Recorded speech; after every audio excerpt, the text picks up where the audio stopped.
See, now you got me all it's like, jeez, man. I don't like to hear them, Not when I'm on, not when I'm, I'm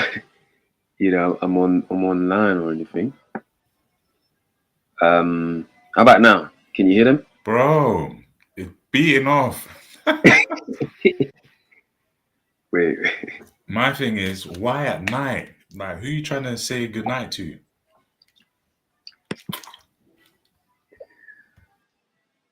Oh, like I'm doing something. Uh, Man, if anybody's hearing these bells right now, um, my apologies. There's not much I can do about them. It's the location. It's like three churches, and yeah, bells, as you know, it's kind of like it comes with the church, nature of the beast, as they say. But as long as you can hear me, Strings,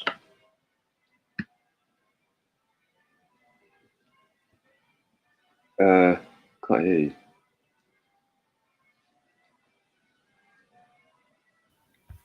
Yeah. Sorry, what were you saying? Yeah, You're we on mute. live, we live, we live. Okay. All right. Intro? Yes, yes, indeed. Greetings, everyone. Welcome back to Mad Poet Podcast. This is one of the freelance nights.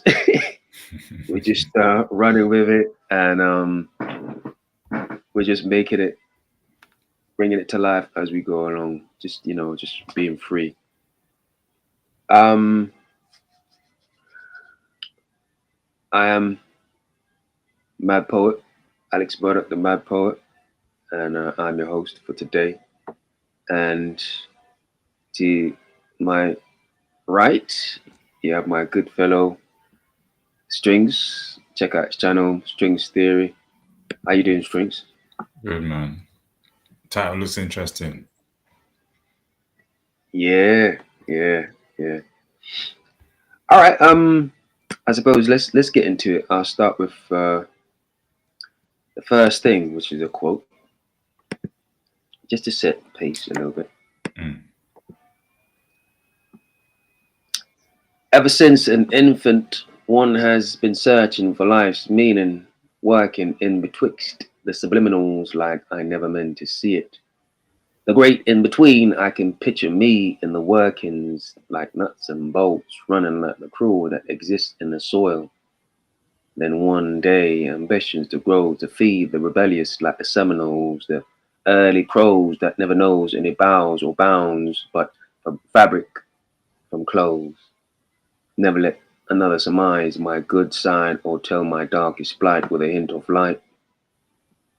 For there is nothing soft about the heavy. Spent too long lifting weights with words that weigh heavy like chrome, telling about the danger that exists.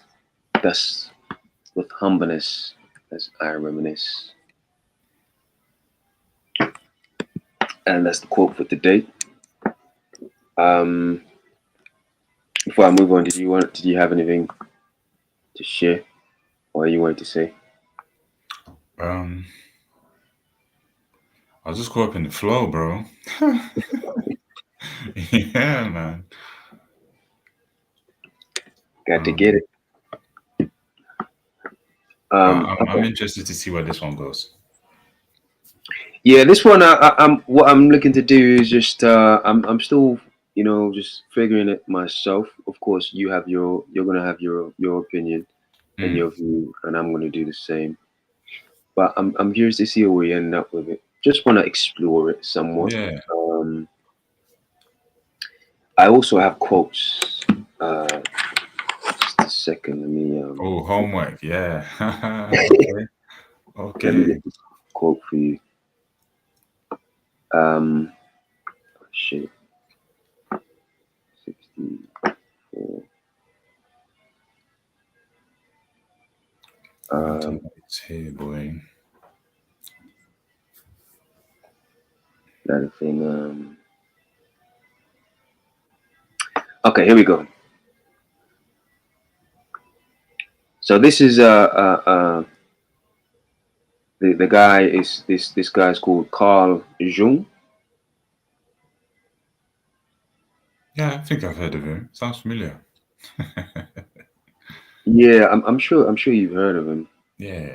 And it's just he's a you know his expertise is psychology. I just wanted to give a quote. So the quote, there's one or two I might give. So this is the first one. Yeah. It says, "The unconscious, if not regarded outright as a sort of refuse, been underneath the conscious mind, it is at any rate supposed to be of merely animal nature. In reality, however, by definition, it is of uncertain extent and constitution, so that overvaluation or undervaluation of it is groundless and can be dismissed as mere prejudice." That's the first one. That's a heavy quote. I'm gonna need a That's the whole fact. yeah. I'm gonna need a breakdown. I'm like, what? So, well, let me. Well, You want to mention both first and then go? Or yeah, and then we can go. We could come yeah, back. no worries. The second one. Where is it? Because as soon as I opened the phone, the bloody thing just flipped and I left. I missed where I'd saved. But that's neither here nor there. I do have it. So yes, since it is, I believe this is the part. Since it is universally believed that man is merely what his consciousness knows of itself. He regards himself as harmless, and so adds stupidity to iniquity. He does not deny that terrible things have happened and still go on happening, but it is always the others who do them. And when such deeds belong to the recent or remote past, they quickly and conveniently sink into the sea of forgetfulness, and the state of chronic woolly minded returns, which we describe as normality. That's the other quote.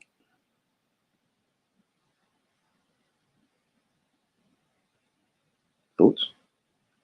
So you want to go back to the first one? Yeah. All right. So the first one is basically he's sharing grounds basically to kind of somewhat share how the unconscious the unconscious mind or subconscious, but the unconscious mind, as he said, is somewhat belittled or dismissed, thereby being placed or being labeled as something that belongs to the animal, somewhat of a relic because of it, because we're no longer considered, we're a higher form of animals, not necessarily, so it's somewhat of a dismissal of the or marginalizing of the unconscious, which is why I brought it up. Let me see if I missed anything. Yes. So I just read this part again. So I'll read it again so you kind of get a bit more gist of it. In reality, however, and by definition, it is of uncertain extent and constitution, so that on overvaluation or undervaluation of it is groundless and can be dismissed as mere prejudice. At all events, such judgments would Oh well, I'm gonna go further, but I think I missed the first part. The unconscious, if not regarded outright as sort of refuse, been un, underneath the conscious mind, is at any rate supposed to be of merely animal nature. In reality, however, and by definition, it is of uncertain extent and constitution, so that overvaluation or undervaluation of it is groundless and can be dismissed as mere prejudice. You see where I'm going with this? Kinda. Um, Tying it to the title. So, the first part, correct me along the way of my interpretation before we break this down. He's saying that the unconscious or subconscious, I prefer to say, isn't taken into consideration when you think about what it is and how we relate to it as a species. Mm, Thus being the case that um, animals, it's like saying that animals don't necessarily, um, they just think instinctively how to survive, eat, um, and thus go about their day. Um, but by the definition itself, um, it just, I've always assumed that it's just you putting every thought into the back of your mind and paying it no mind until it comes back up. I yeah. and I want to double check that's what the definition is. So yeah, is it fair to say that's what it's generally trying to say? Pretty much, pretty Okay, much. cool. Hence the reason why it's somewhat of like an expression of the unconscious is somewhat marginalized. I'm gonna give a bit more context after once we finish with these quotes, but it's also said. Okay, I'll go over the second quote. Where is it? See if I get it right.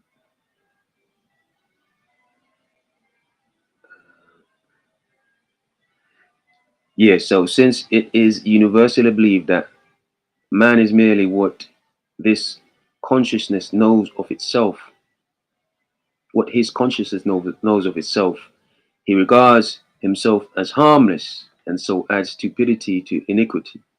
He does not deny that terrible things have happened and still go on happening, but it is always the others, and he had those in quotations, the others who do them. And when such deeds belong to the recent or remote past, they quickly and conveniently sink into a sea of forgetfulness, and that state of chronic woolly mindedness returns, which we describe as normality.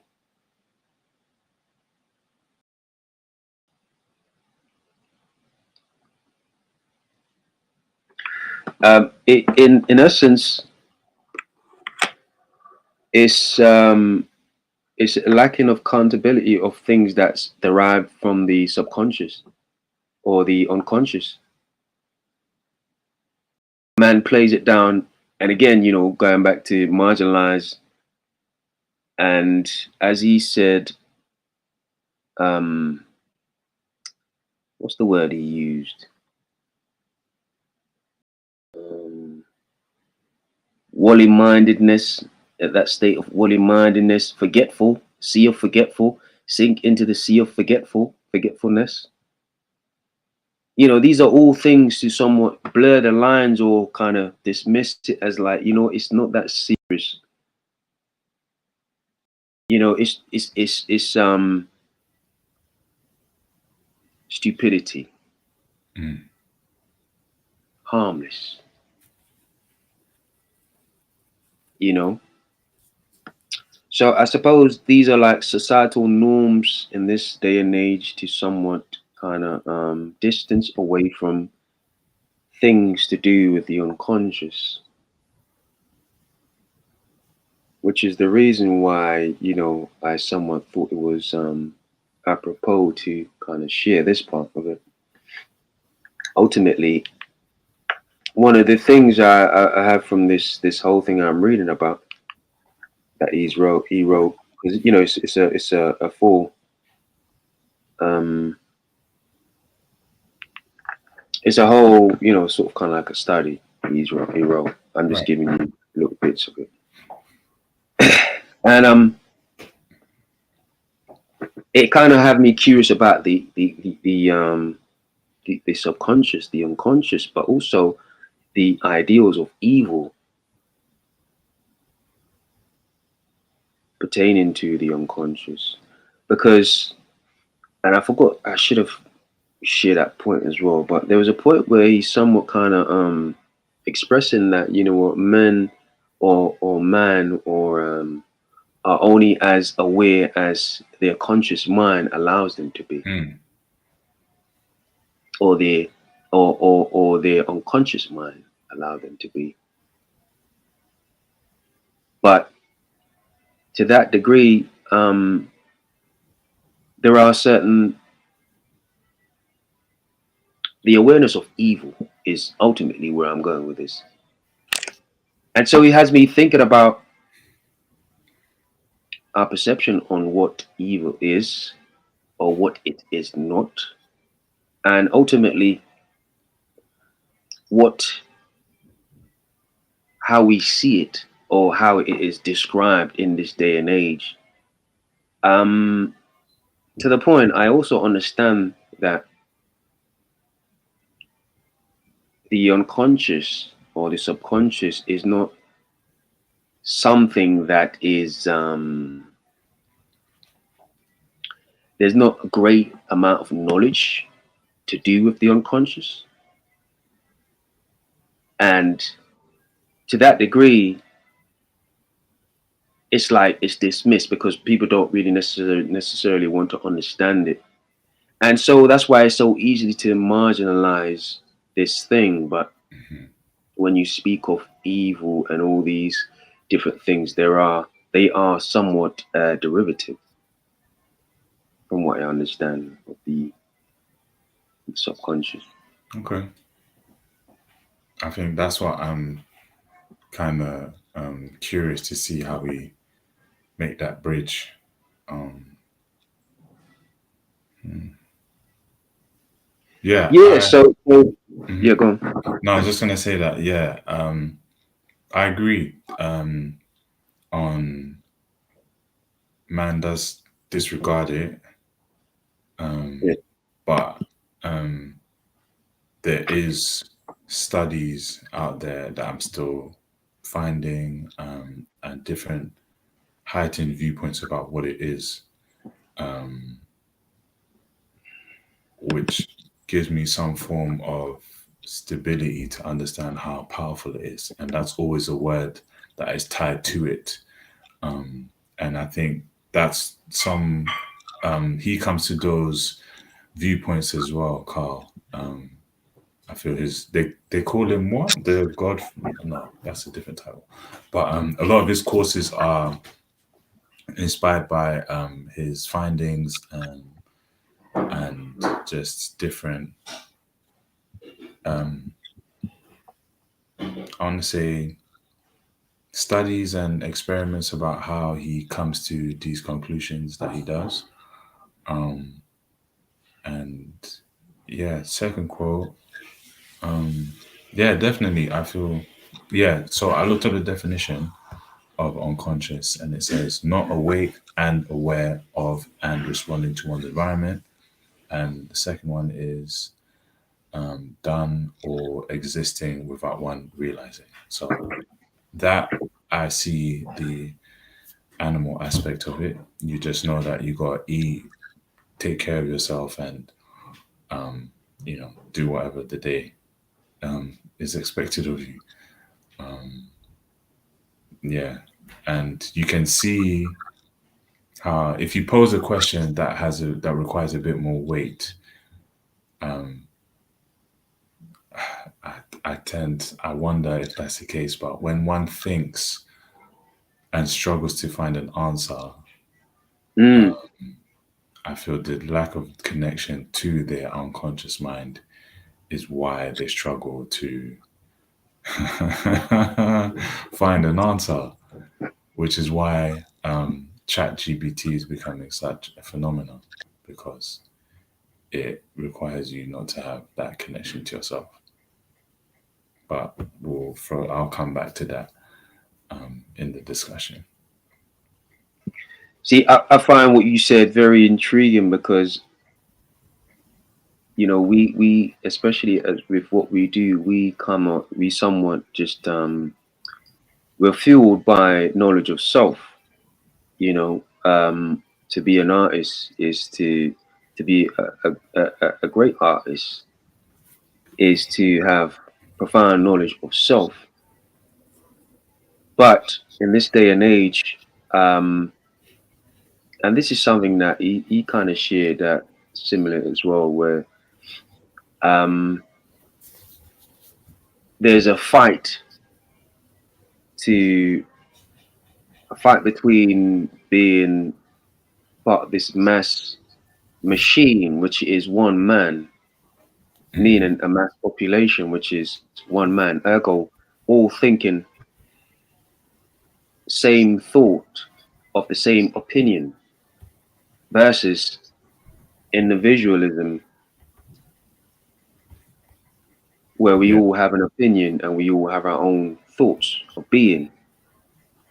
And the idea is that it's a fight, meaning if I'm an individual, then that means the mass is divided, mean the big man mass of one thought, one being is divided, meaning the state is divided, meaning the state is divided, because ultimately that's what the state thrives on. Do you get what I mean? That's by design. However, if I'm stronger as an individual, having my own personal thought, ergo sovereignty, I I divide the grand scheme. The state is divided. I somewhat am strong for myself, but not necessarily for the state. And by right, that's it's sort of like a fight between the two. Okay, like that. Yeah, yeah, I see You know what I that. mean? Hmm. So, you know, I think in this day and age, or with what we're seeing in our environment, our ecosystem, is like there's always designs or things in, being put into play to somewhat mold us into conformity. Of course, we know religion has a part to play in this whole thing as well. Right. However, religion is somewhat an entity by itself,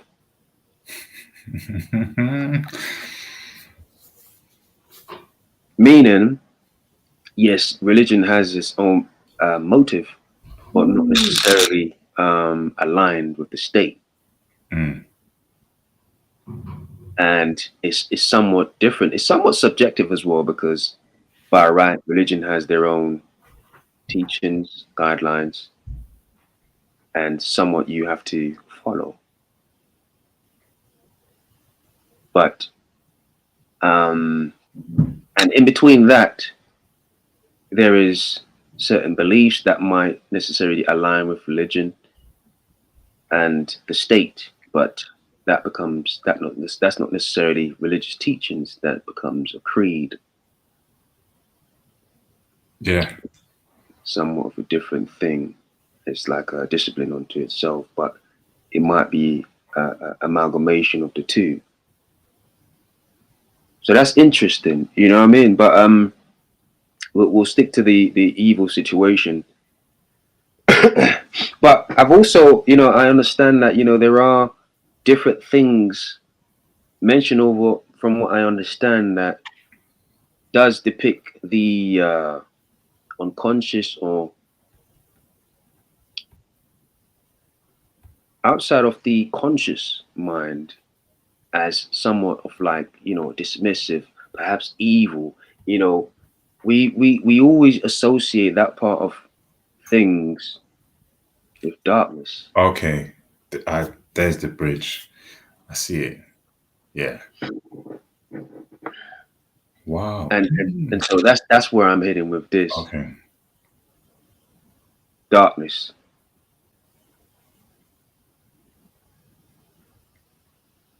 I thought you were gonna say something, but Oh, yeah. When you're ready, let me start making these notes. yeah. So ultimately, anything to do with darkness, and also, especially to do with religion as well, is somewhat seen in a Mhm. negative light, not Mm, necessarily something that should be explored, or it's negated. It's reneged upon, which is I find very interesting to say the least.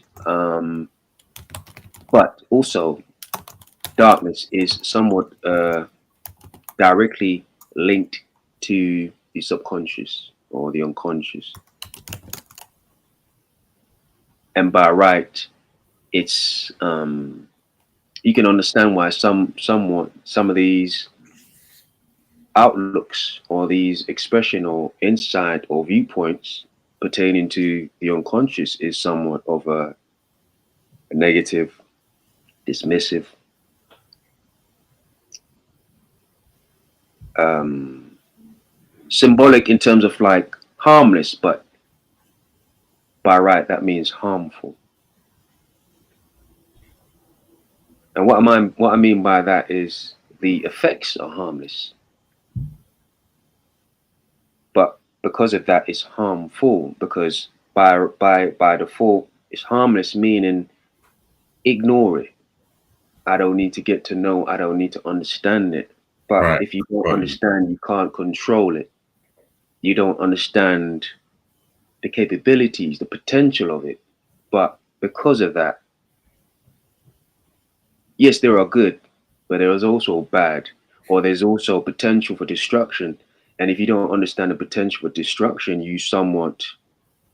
um, you're somewhat prone to be destructive without whether you intended to or not.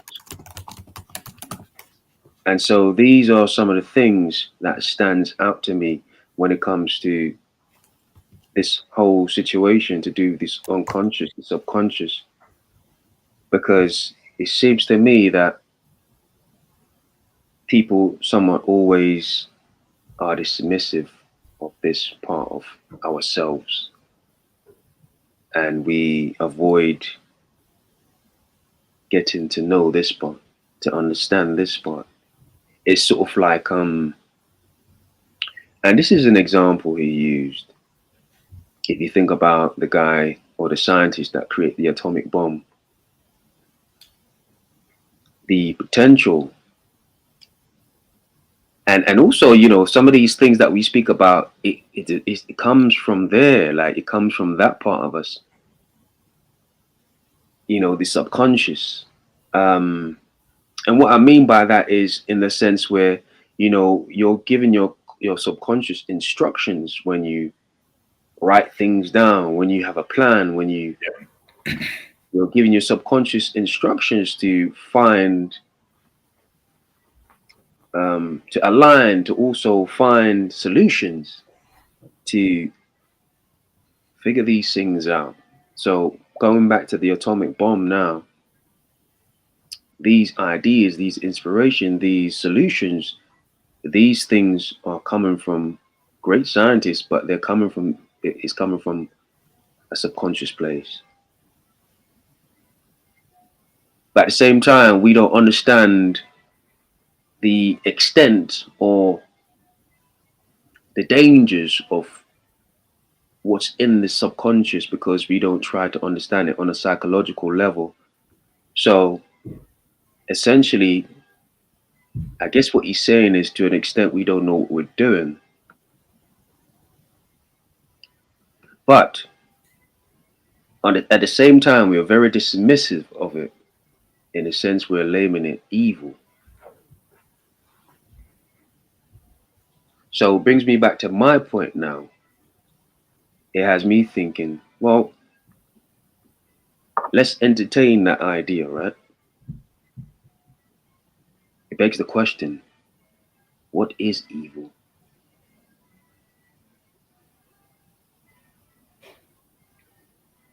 I know it's a heavy word.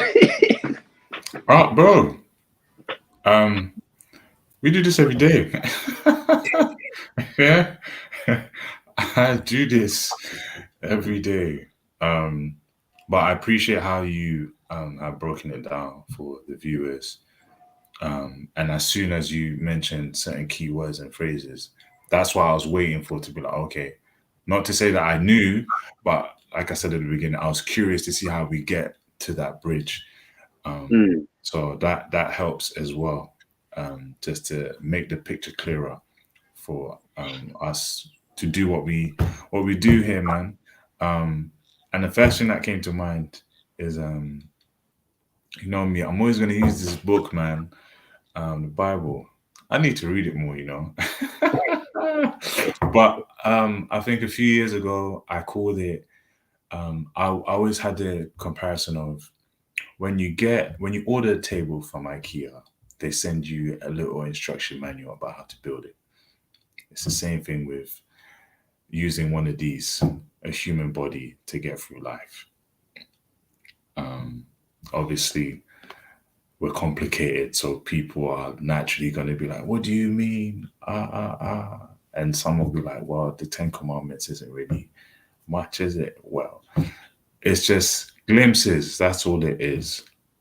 But why I bring up the Bible and this whole topic of darkness is, out of the darkness came light. When I heard that that necessarily means that darkness is older than light, it starts to make me think, who's really teaching who? So with that, hence what birthed this galactic story of good versus evil. Oh, we cooking, we getting somewhere. And that has always been the wage between an individual's um, sense of self, to help them understand that knowing how to navigate the both is a massive deal, like massive, massive deal. And it always will be, because there's no um, simple way of understanding it, explaining it, expressing it, so to speak. Um, but with that always being the case, it helps us understand over time in new ways to see why Carl Jung has always said what he said about it, like his life work. All right, see ya. His whole life work is explaining that. Like, yo, this is a big deal. Like, we need to be able, sorry about the noise. We need to really see what's at stake here, like you said, if we do ignore it. But let me throw this in there, because I know we say this every now and then, but I think this video needs a part two. So last week or 2 weeks ago, an article resurfaced, according to the Daily Mail, written by an Ellen Lapointe, 19th of September 2024. Hey, that's 3 days from now. There is no such thing as coincidence. So scientists suggest that the human consciousness comes from another dimension. Yeah. So this was a good laugh and confirmation, because I'm just put it out there. Mystics from different cultures specifically have pointed out that this has always been the case. and it generates the conversation I want to gauge from a scientist point of view. I need to read more from the article itself. That because that is the case, um, if the light, ooh, if the light that comes from darkness is your conscience, which is what you see and you're privy to, that means who you really are is the darkness. And which is why people spend their whole lives either trying to run away from it um, or are forced to confront it at different stages of your life head on. And what that does is give you the grace to understand yourself at different intervals. And I remember, wow, I remember asking someone, I want to say a year or two ago, like, why is it not possible for infant, as soon as they're able to speak? I was coming at the notion of a child genius. Why is someone like that not able to grasp or jump over the different stages of life, or i.e., understanding? And they pointed out that you would crash. Simple as, if you give a computer too much data and it can't handle that type of processing power, it will crash. So that explains the sayings that with age should come wisdom. And if it doesn't, you took a wrong turn. Because they say that with the different intervals, you are naturally meant to face the different understandings of yourself, to grasp who you are, what you are meant to learn from the chapters in your life that are heavier than others, and to change the notions of the relationship you have with yourself when evil things about you are faced. And we'll start light, i.e., things about yourself that you don't like or that people don't like about you, and then they turn that into a rumor, or they say, I don't like this guy because he's such and such. And I start there because naturally an individual will say, no, I'm not that kind of person, I'm nice to everybody, and blah blah blah. That person is refusing to accept that a part of themselves is evil, because it pays to get far in this life by only acknowledging the one, i.e., the light, the consciousness, where you navigate and you say, oh, you try and always say the right thing to not step on anyone's toes. But like you said, the harmfulness that comes with that is, if one can only, I write down here that if a man is only aware as his mind can reach, he is prone to a deeper lack of understanding about how to have more exercise over his environment. So yeah, just leave it with that there. You said something that was something that I'd like to touch on as well, and that's the perception of evil in terms of from outside, from inside looking out. And I'm thinking about people that recognize certain things. Speaking of the subconscious, people that recognize certain things that they can relate to in their subconscious, but it's a knee-jerk reaction to somewhat scrutinize in a negative manner, to somewhat say, to kind of, it's symbolic in terms of putting well, labeling in a negative way, ergo being an evil thing, or I don't like that person because of what he did or what he does, or the tendency that he has to do certain things, knowing or unknowingly doing something, not knowing that it's because it's something I recognize in something that my subconscious recognize in that person that they can somewhat relate to. It's not necessarily evil, but it's a trait I have inside me as well. And not to say that, this is a bad thing in general at all, but take it back now to individualism and the state being the mass, the all one. I guess, the reason why I'm saying all this like that is somewhat of a Marxist communism type of situation, but more Okay. Marxist, where, control is important. Control is imminent to maintain power somewhat, I if you get what agree. I'm saying.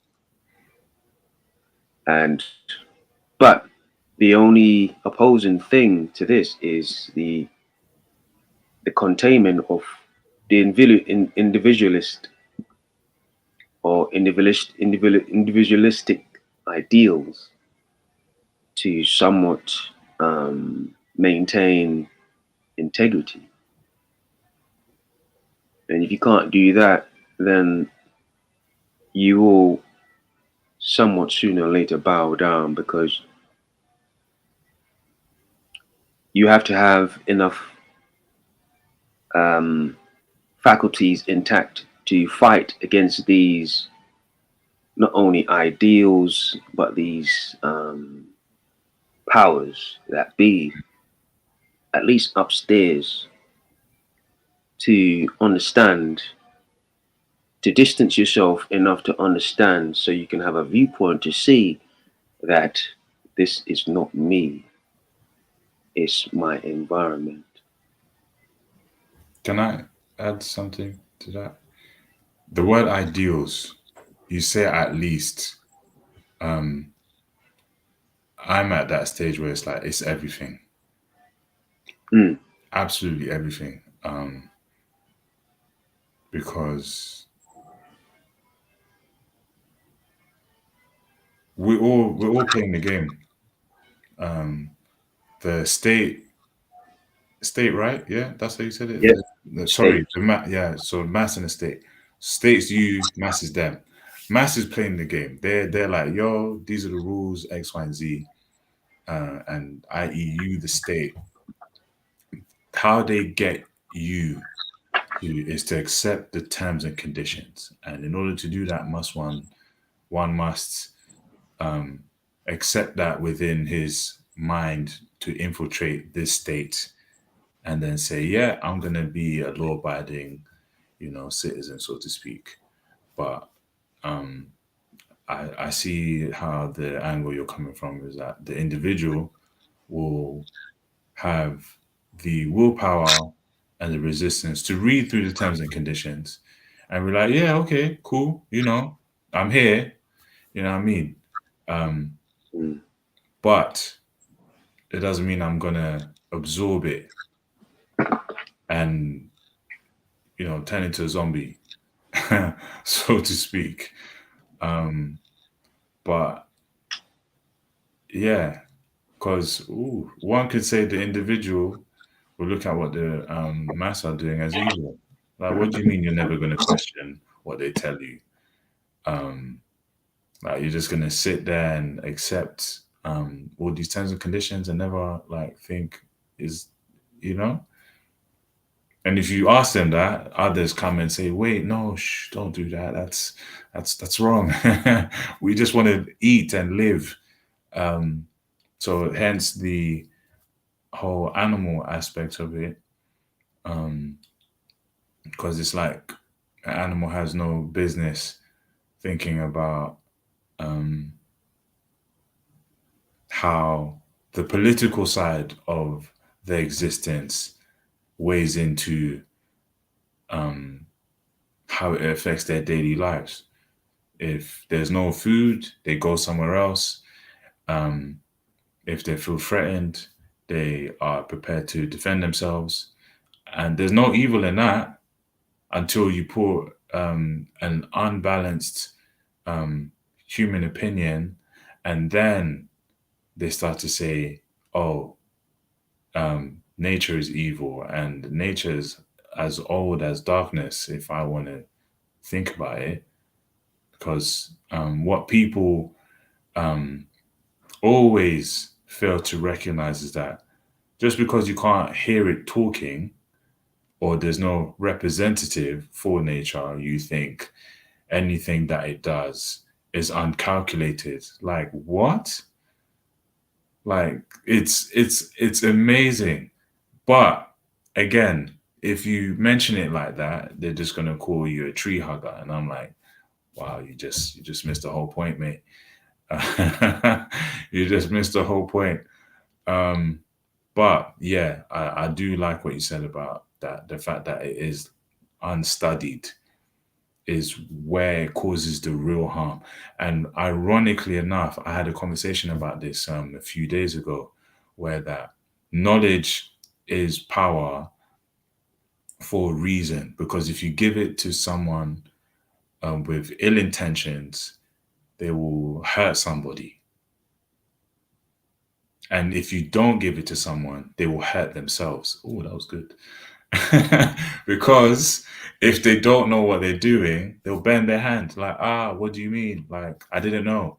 But we as mammals are blessed with the purpose to seek how to know the difference of what you can, can't, and should not do, all for your own existence. And I think that's where the state um, analogy applies, because you, the state, can govern to a large degree about what you will accept, move forward with, and then it gets real fun when you start seeing how you can bend your own interpretations of reality and how you choose to treat others that you come across, whether it be individuals or mass. And it's why the smarter the individual, the more likely they are able to take accountability for their actions, despite how someone else responds. Because, i.e., the individual will say, "If I didn't do that, no." I have a saying in my family that those who know better will be are most likely to face more punishment, because you will always look to the individual that knows better to say, forget what they did. You knew better. Why didn't you act differently?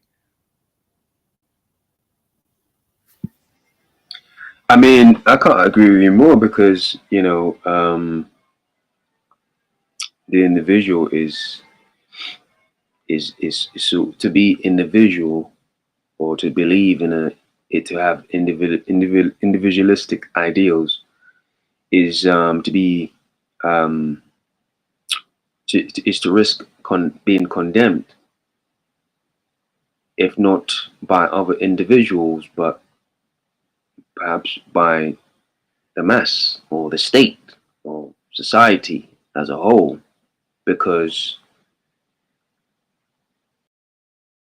and that's something that I've heard, I've experienced in the past, where you do for self and people call you selfish because of it, you know Speak and on it's that. somewhat of a Don't run. Speak on that. no, it's just what it is. And I think I thought it was just a personal experience, but it seems to me like we mentioned knee jerk before, and I think it's a knee jerk situation where it's a means of demonizing by other people. It's another way to somewhat demonize you or shame you.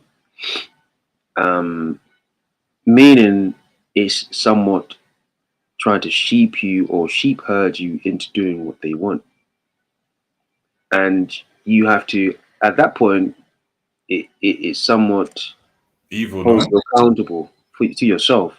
Meaning, how much of an individual do I really be? do I think I am, and how much do I really believe in me being an individual, meaning I'm going to stand on it and I'm going to be proud, or I'm going to somewhat say, maybe that's something I need to change about myself.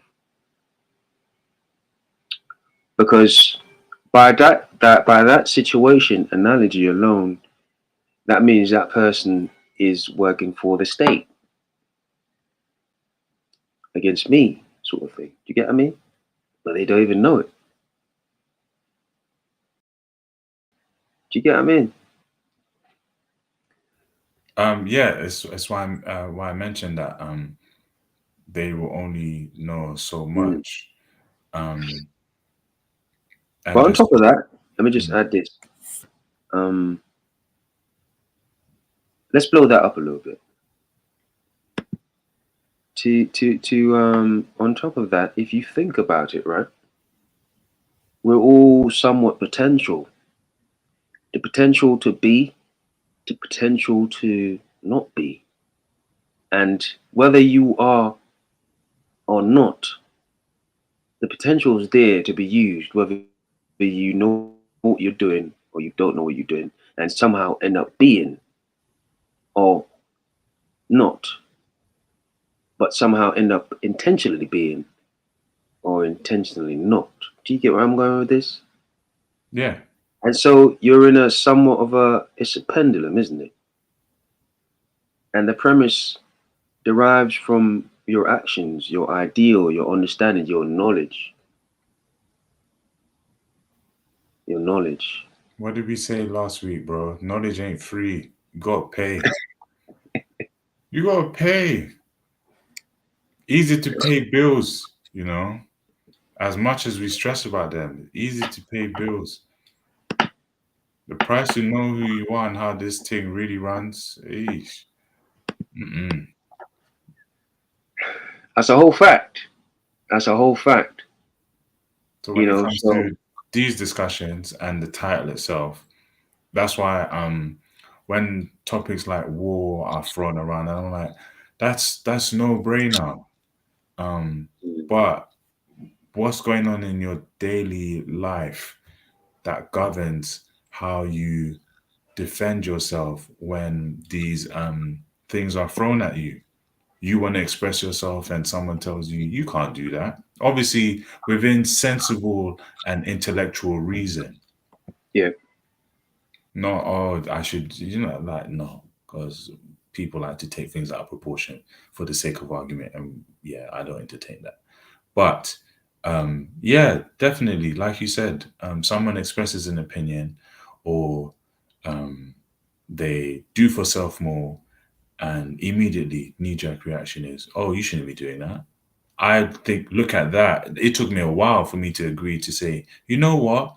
Why isn't that looked at as more sinister than I've been made to believe?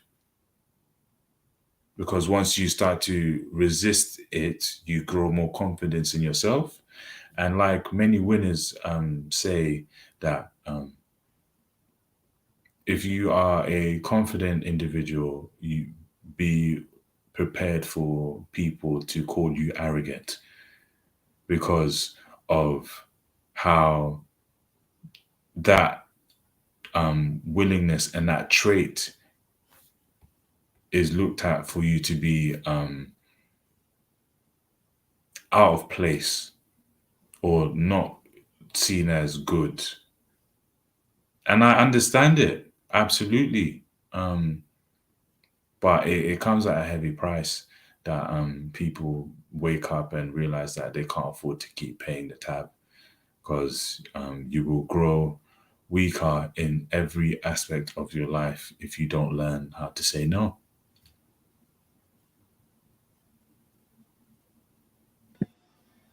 that's real. That's real.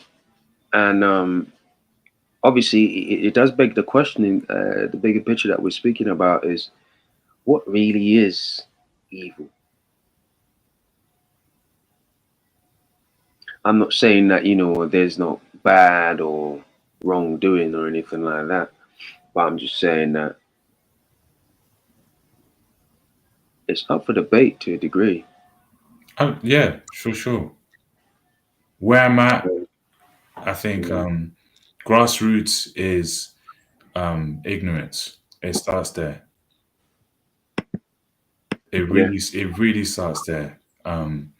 Because innately some things we won't do, as in we're wired to look after a child. yeah, Wired. If that wiring is broken, then we oh no, what's going on here? So that's out of the question. But the more compelling definitions with the subject, and why you mentioned Carl and so many other thinkers and philosophers bring their own plight to the definition of it, is more sophisticated, because um, I think it really stems from how you treat yourself, and then how that extends to a multitude of different topics and situations. Um, mm, in business um, and economics, if dealings aren't done to benefit both parties, and one is isn't done with a proper due diligence and somewhat fairness, then one will question the nature of that deal, because of the bigger effect it has um, at play with what the dealings are about. So I feel like when it comes to that aspect, it could be seen as somewhat as unfairness, because we will always look at things from an empathetic lens. But if you reuse too much, then that also is an Achilles heel situation, because then it's like, okay, but let's not be too. It will start to pull into being too emotional, because then it doesn't serve a greater need of what is taking place, so to speak. But yeah, definitely debate. But I think with each portion that can be covered, it will always come to finding a suitable understanding of how it takes place. And what you said about Oppenheimer as well is why, like, I really um, loved how that story was told cinema in the film, because um, that childlike nature to be curious should yeah, always be welcome. And it's how things that we know, love, and can't live without exists. But there were teachers around that man and told him and say, look, we all have that thing, and it's how we got to where we are. But bro, you need to sit down and really think about the implications of what will happen if you make this thing. And that was where he paid the price, because he chose to ignore it. mm, Again, from somewhat of an ignorant point of view. And oh, there was an amazing quote that um, was said by one of the characters in that film. Please bear with me as I find it. Um, take you have it. oh, of course.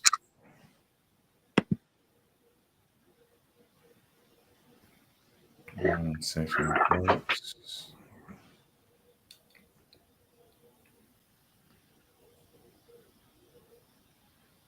Genius is no guarantee of wisdom. Mm, Woo! There we go. Yeah. Thanks for waiting.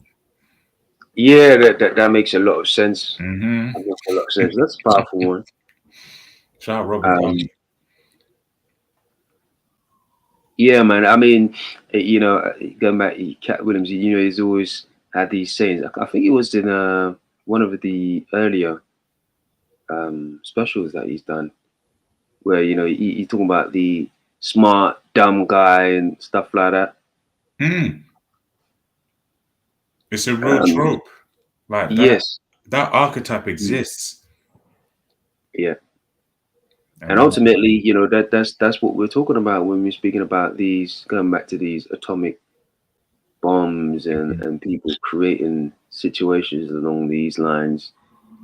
Um, you're doing things, but you're not necessarily aware of what it means, or at least not aware of what it means for everybody about outside of yourself. Yeah. Because a lot of times what we see is people are so caught up in what it means for them, they don't necessarily think about what it means for the world or anybody else. Yeah. Speaking into this atomic bomb situation, you have these scientists that are doing something, and to a degree, when you think about what they get from it, it's just like, oh my god, I get to be this person that creates this thing, which is fascinating to me. Mm. It's I've waited my whole life to do this, etc., Yeah. etc.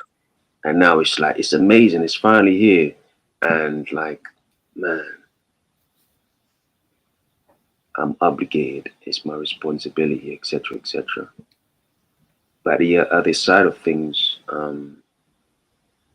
you could wake up tomorrow and nobody's left because of this one thing that you created, and we've all literally used it against each other, and it's Mm. literally scorched earth. There's nothing left. So what did you really do ultimately? Do you get what I mean? The potential Savage. is always there.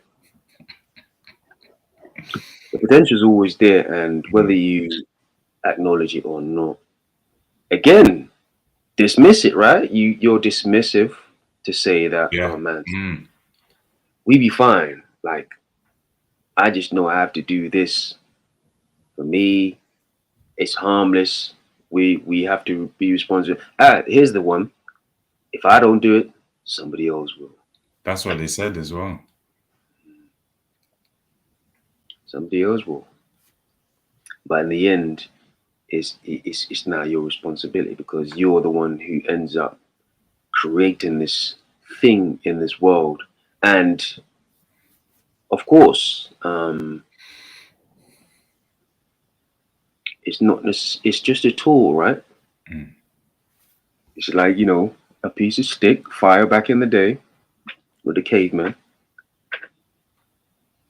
but the intent behind it. And if there's one thing we know is that at the end, at the top of all these things that we're speaking about, like for example, the state, as we say, or the mass body that represents the state, at the top of that body, the leader of the state, we all know that's an individual that thinks for himself, but also that's an infallible person, that's a human, that's an imperfect being with weaknesses, strengths, but also weaknesses, and are prone to make mistakes. But you've just given up all your free being, everything you believe in as a individual to somewhat placate this mass that is the population.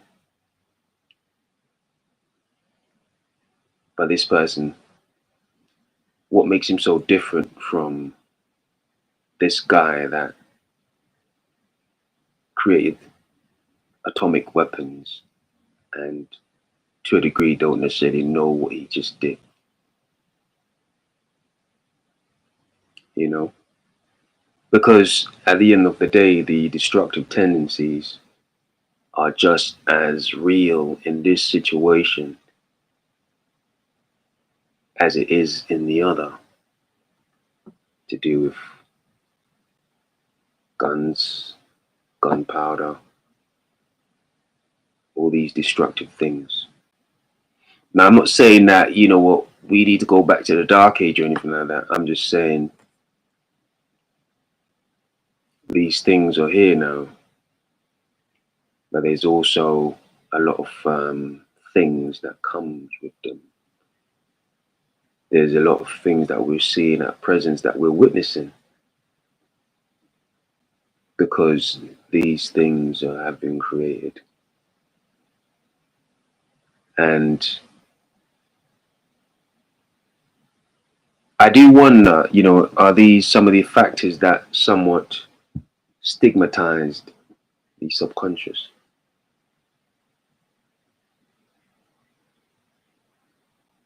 to be evil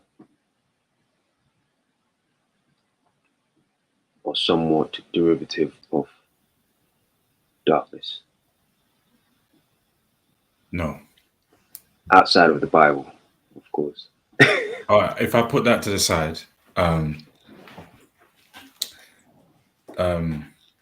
some texts have stated that evil or the notion of it is it's young. And when I say young, as in it's a concept that's been explored like so long ago.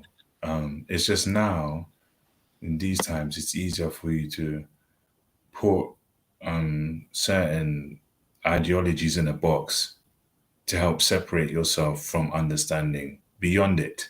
So if you make something evil, or if you label something as evil, it's easier for people not to go near it. And that's the conversation I had a few days ago that, yeah, again, if you tell someone don't do that or don't learn this, don't practice that, don't understand this, don't do this on this day, let someone slap you in the face, ha ha ha. All these different notions, it's easier to put limitations on someone's way of thinking and perspective for them to say, I shouldn't do that because that stigma is strong enough for me to think otherwise. And then the dangers with that, it seeps further into who you are, blocking the potential. So yes, i.e., everyone comes and says, "Oh, what do you want to be when you grow up?" "I want to be the president." You get to about 21, you realize how the game is played. That not anyone can just be president. That they are lined up for centuries. That is a more educated realization. And thus, with others who have, I always like to say, have particular gifts. Some are good at doing things than other people, and thus differentiates how we see, operate, express, and execute certain tasks, ways of expressing ourselves. So it makes this thing a melting pot of different skill sets. But if so, making it natural for you to follow certain things that come easy to you. But when people want to go against that or say, "Oh, I want to do this," and if they tell me I can't do that, you're evil. It thus makes you say, "What? Oh, I shouldn't do this or speak up against something or express myself in a certain way because they told me if I do that, it's evil." So early on, people realize the whole plot of that. This word is easy for you to put a lid on things, Mm. whereas light is younger, thus more ignorant. Give all my money to some cause and never see the the fruits of where this money is going, or you know. And I tell individuals like, oh, because I've had to learn from it myself. Um, if you let everyone into your house and they don't wipe their feet, you're gonna have a crowded house. So be mindful of who you let in your crib because they will pollute you in long enough because you're gonna try and accommodate everybody. So yeah, that's my take on it. So what is evil? Ignorance. And we'll start there. Mm. I mean, Heavy. yeah, that's heavy. Yeah. What we do, bro. It's what we do. Evil is the unknown Hmm. because it makes it real. It makes real the potential of intentions, whether that be because you didn't know or because you did, because that's also aligned with intent to do with you not knowing, which is ignorance, but also intent of you knowing, which is purposeful. Um, and thereby in, in purposefully destructive, ideally. Okay. So I think either way, unknown in this degree is a pendulum from not knowing, from unknowing intent to purposeful intent. It swings, from one to the other. And the only thing to change that is understanding or knowledge and understanding.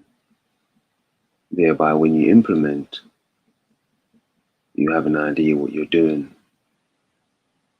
But even then, you might intend on destroying something. So, but at least then you know exactly what you're doing. But yes, evil is the unknown, you know. Yes, indeed, Strings. This was a fun one. It's a fun one. It was a pleasure, man. Thanks for coming through. Likewise, man. Um, Thanks for building the bridge. huh? Thanks for building the bridge. Sometimes I forget what's in this brain. Pull it out, man. All good, man. All good. Yeah, man. So this was fun, and yeah, we'll like to try and do another. Well, we're gonna do another live for sure. Oh So I'm yeah, of looking forward course. to that. To be discussed, but sometime during the week, the end of the week. But until then, appreciate everyone and thanks for supporting the page. Go support Strings. I'll be leaving his link to his other page Thanks. once I've written up this episode. Cheers, everyone. Take care. Peace.